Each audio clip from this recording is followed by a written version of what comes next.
Right now on News Channel 6 at 11, balancing the city budget, how Augusta leaders are trying to figure out the financial shortfall.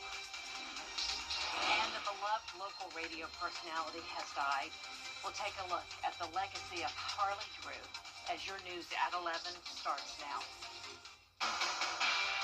Live from Television Park, this is WJBF News Channel 6 at 11.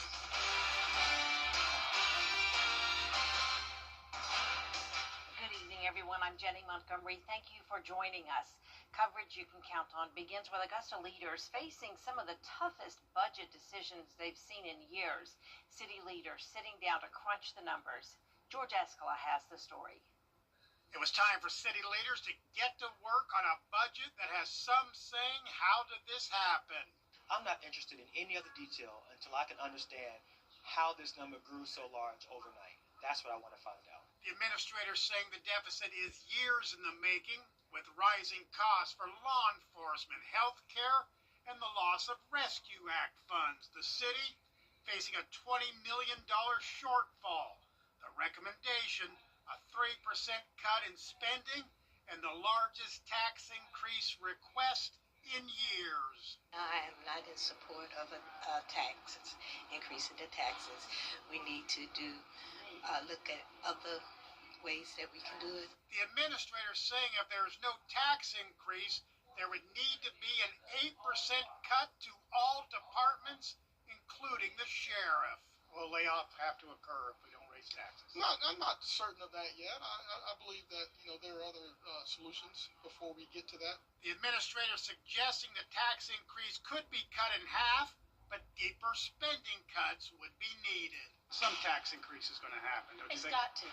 And nobody wants to hear about tax increases. Nobody wants that. But some city leaders say it's time to look at other spending before cuts and tax increases are discussed. The contracts that we continue to pass on a weekly basis are just filled with fluff and stuff. Let's start there and start cutting in areas that we don't necessarily have priority in.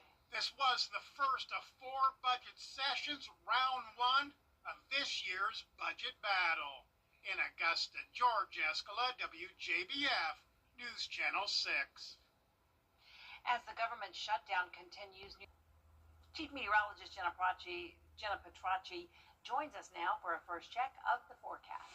Well, Jenny, it was a beautiful day once again. We had plenty of sunshine and very comfortable temperatures in the afternoon. Right now on our Terry Limbert Hyundai Skyview Cam over in Aiken, not much going on tonight. Just a quiet, peaceful night. We didn't have any rain today, of course, and we started out on the cold side, 39 degrees. That's 11 degrees below average. And then our high temperature was right on track with average, made it 278. Currently, we're sitting at 50 degrees in Augusta, 54 in Barnwell, 52 in Millen. Sylvania, you're at the 50-degree mark, so it doesn't look like we have any 40s just yet. In fact, Saluda is still at 60 degrees, but I am expecting some 40s by tomorrow morning, especially once the winds settle down. That's when the temperatures will start to fall off. But right now, the winds are still up to around 7 miles per hour, and then we're seeing gusts up to around 15. Just a moment ago, Saluda County had a 20-mile-per-hour wind gust, keeping those temperatures warmer over there. But for us tomorrow morning in Augusta, we will be getting down to 42 degrees at 8 a.m., so a little bit warmer than it was last night, but still below average. And you can see those high temperatures are staying in the 70s. Eventually, we will start to see more clouds moving in this weekend with some rain chances on the way. I'll have a look at your futurecast coming up, but back to you, Jenny. All right, thank you so much, Jenna. A man accused of killing his ex-wife and her mother in court today for his first hearing. The shooting in broad daylight happened last month in the parking lot of the Best Buy in Augusta. Hajer Talebzadeh is charged with 2 counts of murder and 1 count of child cruelty. That charge comes from the shootings happening in front of the couple's 5-year-old son. Today, a magistrate court judge heard evidence in the case. She then bound the case over to Superior Court. 3 people are in custody after an investigation by the Richmond County Gang Task Force.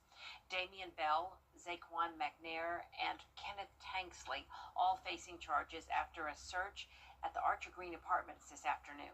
Bell is charged with gang activity, drive-by shooting, criminal damage to property, cruelty to children, and drug charges. McNair is charged with gang activity, drug charges, and murder in connection with a 2024 shooting on Ellis Street. Tanksley is charged with possession of marijuana and firearm during a felony. All are being held in the Webster Detention Center. 2 people are in custody after a shooting at a block party in Waynesboro. We first reported this story last week. Nigel Newkirk and Jakari Crawford are facing charges including aggravated assault, criminal damage to property, and reckless conduct. Investigators say gunfire erupted at a party on Virginia Avenue as deputies were attempting to break up the crowd, and Deputy Charles Schofield and another victim were shot. The deputy has been released from the hospital. The other victim has not. Bond was denied for Newkirk and Crawford. Work is now underway to repair a collapsed bridge over I-20 in Aiken County. In June, a tanker crash and explosion caused the old Vaucluse bridge to fall. The South Carolina Department of Transportation just received $8 million in federal funding to help fix it. The bridge is expected to be completed by next spring. A local football coach is teaching his players how to win on and off the field. Aiken High School football coach Steve Hibbets is working with other coaches and administrators at the school to teach his players valuable life skills. They practiced a proper handshake, holding eye contact, and engaging in conversation with other adults. Hibbets says it's part of his mission to give his athletes the tools they need. The South Carolina Department of Transportation just received $8 million in federal funding to help fix it. The bridge is expected to be completed by next spring. A local football coach is teaching his players how to win on and off the field.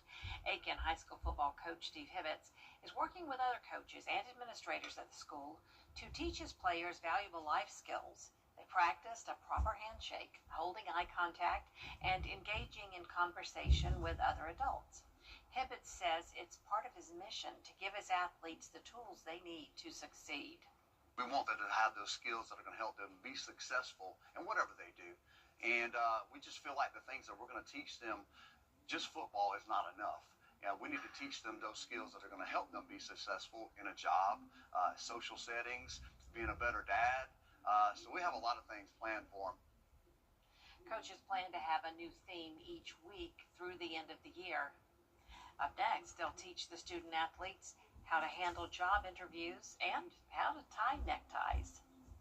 Tonight, the Tri-Development Center of Aiken County hosted their second annual Employment Services Banquet. It's a night to shine a spotlight on the milestones and dedication reach of several people with disabilities who are served by the Tri-Development Center. Honorees were in their best dress and presented awards.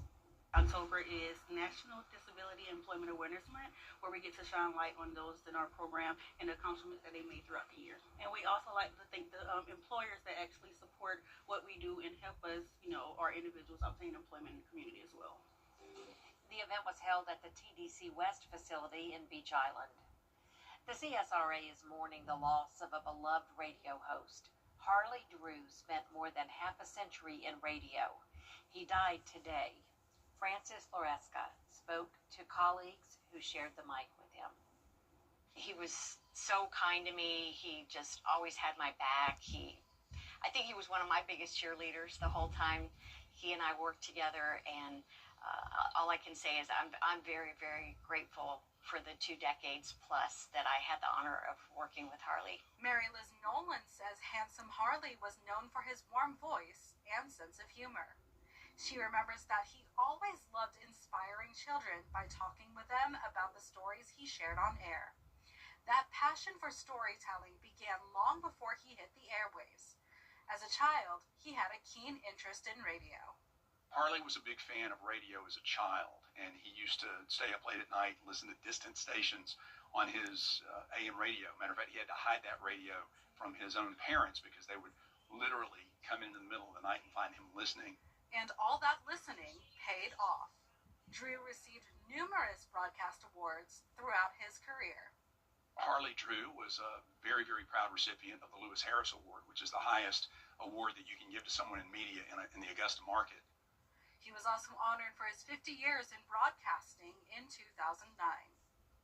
And some of his awards are still here at the WGAC station, a testament to his career. Both Austin Rhodes and Mary Liz Nolan entertain and inform their listeners across the CSRA. Harley Drew was 82 years old.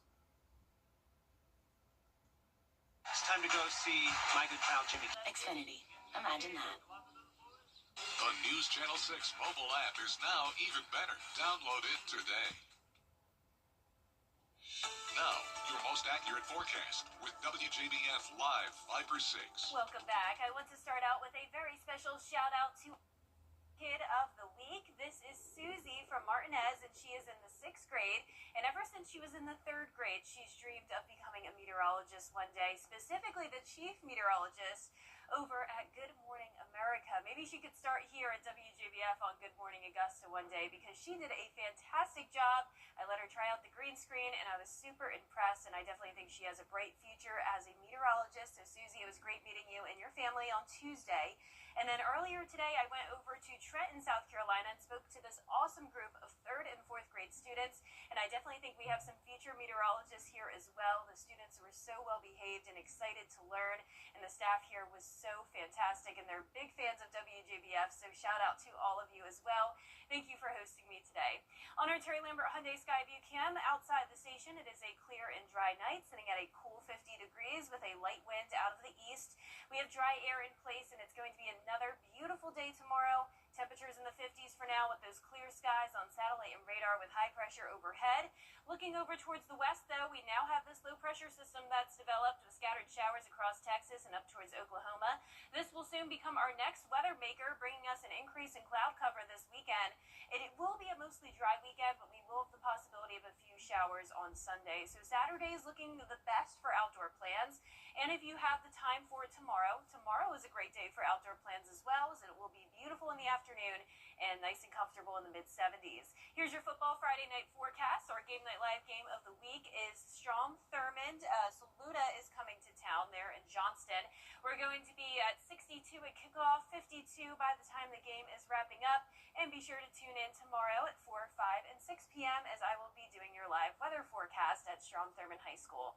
Here's a look at your Jack-O-Lantern Jubilee forecast for Saturday in North Augusta. Beautiful day as well. Mostly sunny to start, and then increase in cloud cover as the night goes on, and as normal, as usual, I should say, it will start to get chilly. The drought monitor updated today, and we're now seeing that severe drought, so we could really use some rain.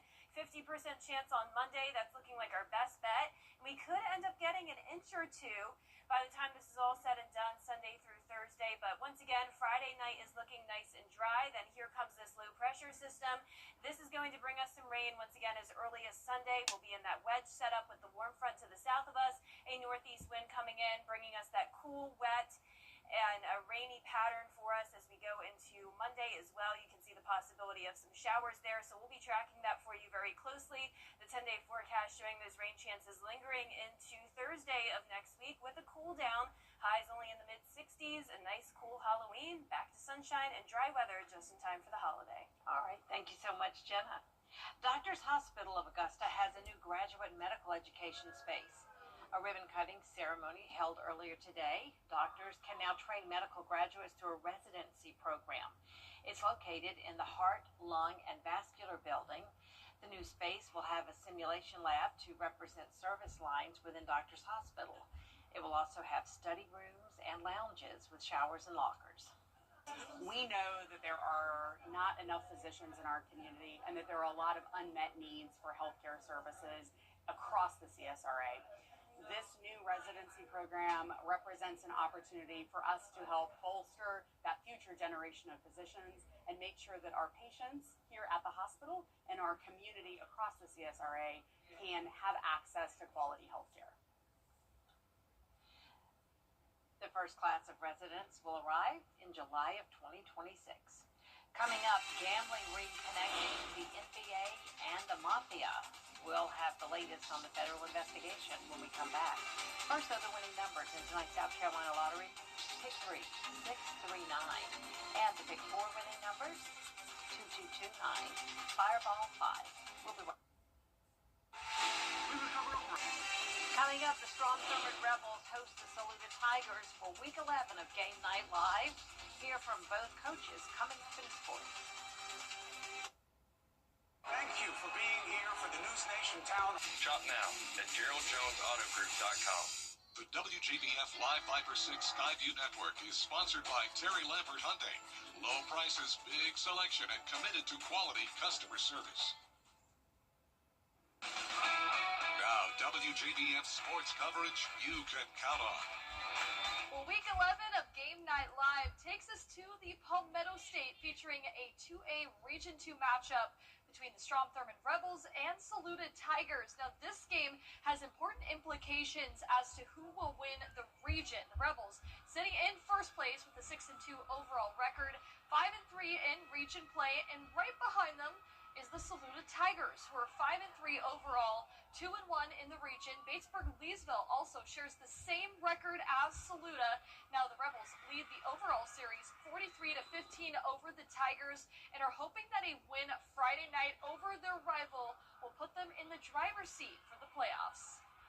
They're undefeated at home this season, and Peachville is a big goal that they set before the season to go undefeated at home. We get to play our rival. We're playing for a conference championship. We're playing for a shot at home field advantage in the playoffs. So it's a huge night. Whether it's for a region championship or any type of implications like that, I mean, it could be the first game of the season. And, you know, the Saluda boys are going to get up. They're going to be ready to play. So is Thurmond.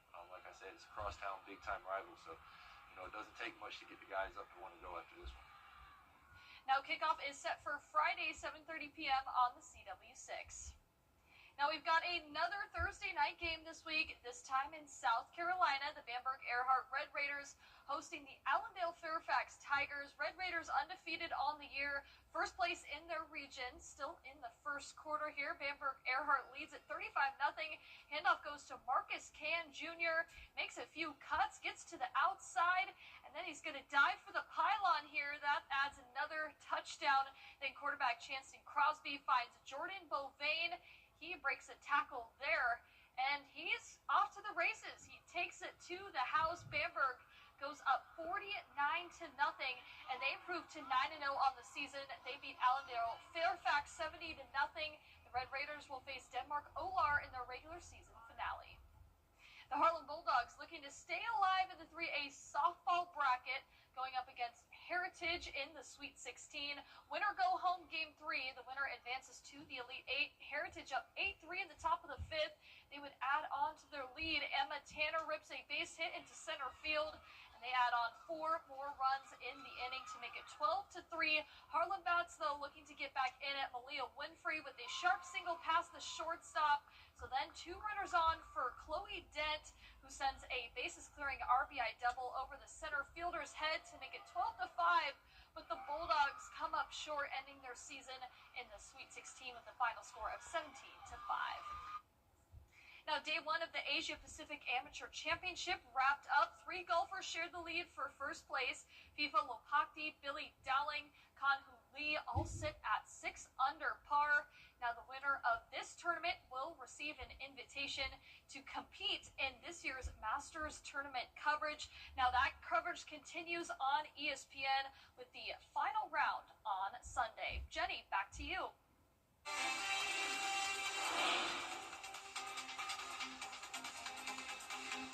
So, Taylor Swift is now inspiring homeowners with Halloween decorations. We'll show you after the break.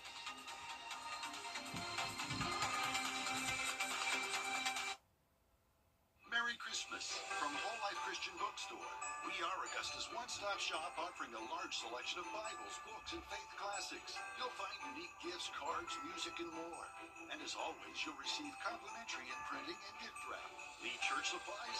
We have offering envelopes, clergy attire, communion supplies, anointing oil, and so much more. Before leaving, treat yourself at our coffee shop located inside the bookstore. This year, shop for your Christmas needs at Whole Life Christian Bookstore. I'm Gunnar Starks.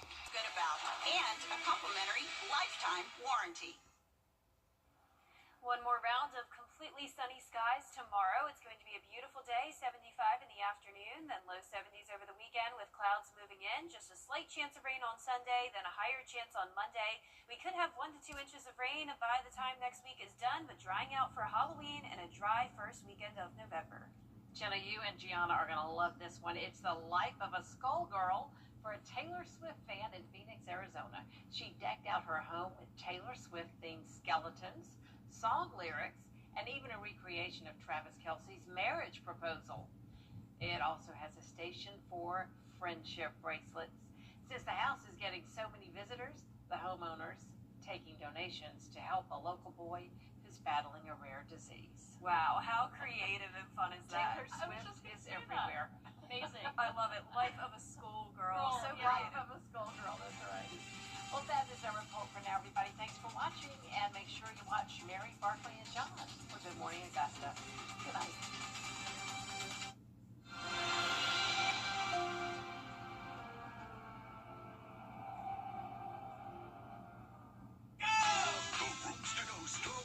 Makes buying easy. If you've been arrested for a DUI in Georgia, you may only have 30 days to protect your license or your privilege to drive here. Hi, I'm Tiffany Duncan of DUI Duncan, the DUI firm here in Augusta. Visit our website at DUIDuncan.com to see what we've done to help so many drivers. If you've been arrested for a DUI in Georgia, call me now for a free consultation. While the firm, of course, cannot guarantee results, we do guarantee hard work and fast action. Remember the name, DUI Duncan.